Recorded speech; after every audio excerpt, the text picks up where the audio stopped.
দেখতে পাচ্ছেন এটা হচ্ছে আমাদের অডিও বোর্ডের অ্যাম্পলিফায়ারের সামনের দিক। আমরা দেখতে পাচ্ছেন আসলে ব্র্যান্ডিং, এখানে মডেল নেমটা দেওয়া হচ্ছে 086। এটা হচ্ছে আমাদের মাইকের পোর্ট, এখানে দুটো মাইক কানেক্ট করা যাবে একসঙ্গে, দুটো মাইক 1 আর মাইক 2 উইথ ইকোসিস্টেম। এটা হচ্ছে একটা এলইডি লাইট যেটা কি অন করার সময় এটা অন হবে। এখানে রয়েছে আমাদের মেনলি এলইডি ডিসপ্লে, একটা ভলিউম মাইনাস প্লাস, এটা হচ্ছে পজ বাটন, এটা হচ্ছে মোড চেঞ্জ করার জন্য।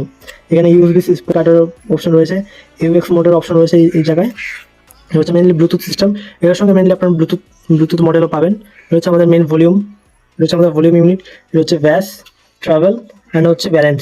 এটা হচ্ছে আমাদের ব্যালেন্স বাটন, এটা হচ্ছে ট্রাভেল, এটা হচ্ছে ব্যাচ। ওকে, এবার একটু পিছনের দিকে দেখা যাক কি রয়েছে। এটা হচ্ছে আমাদের মেনলি পিছনের দিক, এখানে রয়েছে আমাদের একটা হিটসিং, মেনলি এটা হচ্ছে আমাদের হিটসিং। এখানে আমাদের স্পিকার কানেক্ট করার জন্য আউটপুট রয়েছে, এখানে 4টা স্পিকার একসঙ্গে আমরা কানেক্ট করতে পারবো, উপরে দুটো নিচে দুটো, 4টা স্পিকার আমরা একসঙ্গে কানেক্ট করতে পারবো। আর এটা রয়েছে আমাদের AUX মোডের জন্য আউটপুট, এটা হচ্ছে আমাদের টিভি অথবা ডিভির সঙ্গে কানেক্ট করা। এটা হচ্ছে মেনলি এসি 220 ভোল্টের একটা পাওয়ার সাপ্লাই দিতে হবে এটাকে।